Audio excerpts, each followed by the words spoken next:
Welcome to Ghostlight Reviews Podcast. A Florida man was caught on video trying to kidnap an 11-year-old girl at knife point in broad daylight. The girl was waiting at her school bus stop Tuesday morning in Pensacola when, as you can see, the man jumped out of this white van and he ran towards the girl. He grabbed the girl. He tried to drag her back to his van, but the girl fought back. She was kicking and punching, and then the man tripped and fell. She ran off and he drove away. After a search involving at least 50 deputies and law enforcement personnel, the suspect was arrested and charged with attempted kidnapping and aggravated assault and battery. Police say he has a history of child sexual offenses. And Sheriff Chip Simmons of Escambia County joins us now. Sheriff, thanks so much for being here. This video is incredible.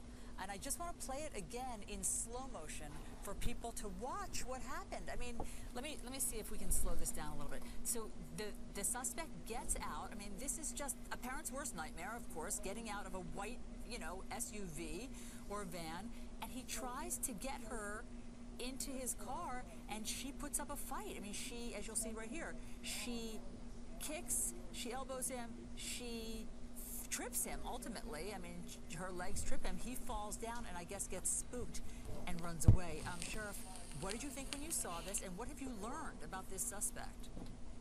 Well, I think when you look at the video, we were looking at it together because you never know exactly what details a suspect is missing or a witness is missing. But when we saw the video, there's actually two videos. The hair on the back of our neck just stood up, and we immediately mobilized. I myself took off over there because this is not something that you see very often. This is something you see on TV, but not something that happens here.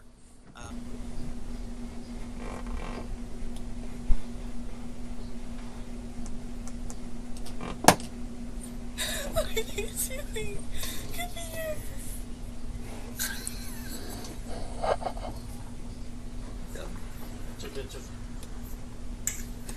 Yeah.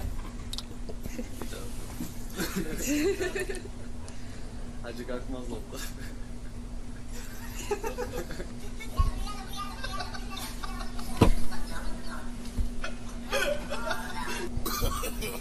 No.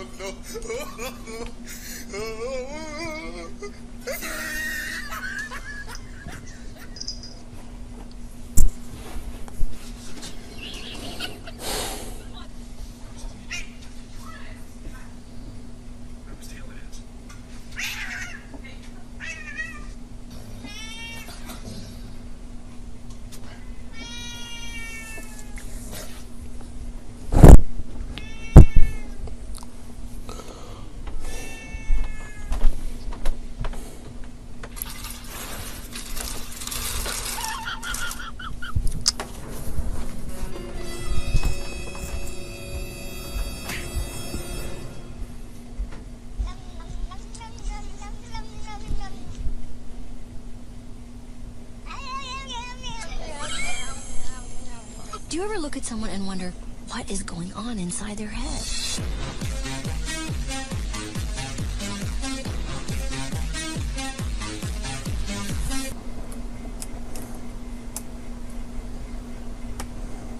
Starting today, New Yorkers can take off their masks, both inside and out, in most circumstances, but individual businesses can continue to require mask wearing. Most businesses are also able to return to 100% capacity today if they can keep 6 feet of social distancing. Governor Andrew Cuomo said the changes come after a hellish year, but says, quote, "We are looking at a different tomorrow."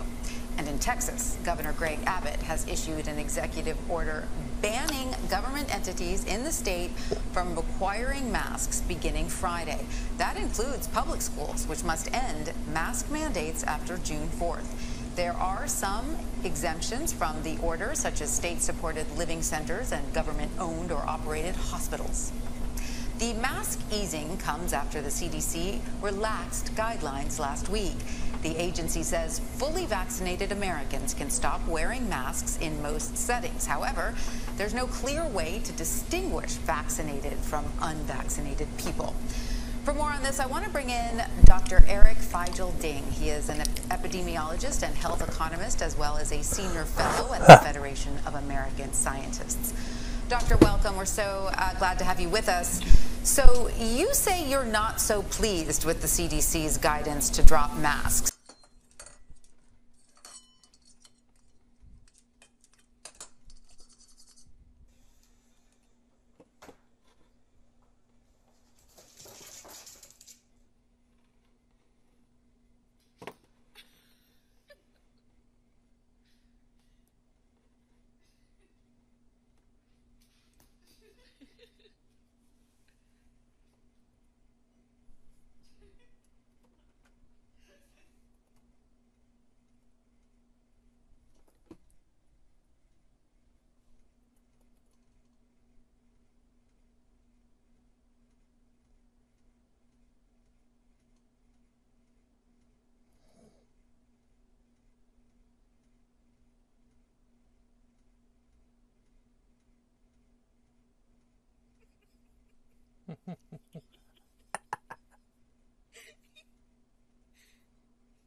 Go get her, Bossy!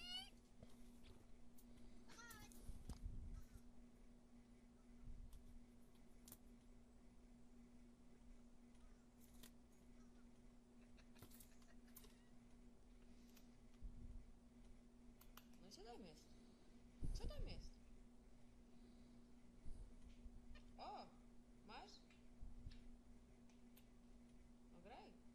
No, wal ładnie. O, zamknąłeś sobie. Has been to France, where police are often accused of violence and racist behaviour. Some of the images in the report are distressing. Spring sunshine bathes a land in its ease.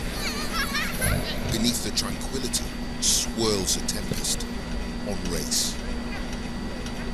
All these people should be wearing masks due to COVID, even outdoors. The fine, €135. But the police turn a blind eye. Yet not too far away, different tactics. Two men who happen to be black are stopped and questioned for not wearing masks.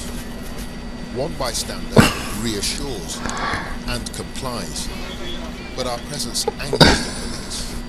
One of our team is told by a female officer to go f***.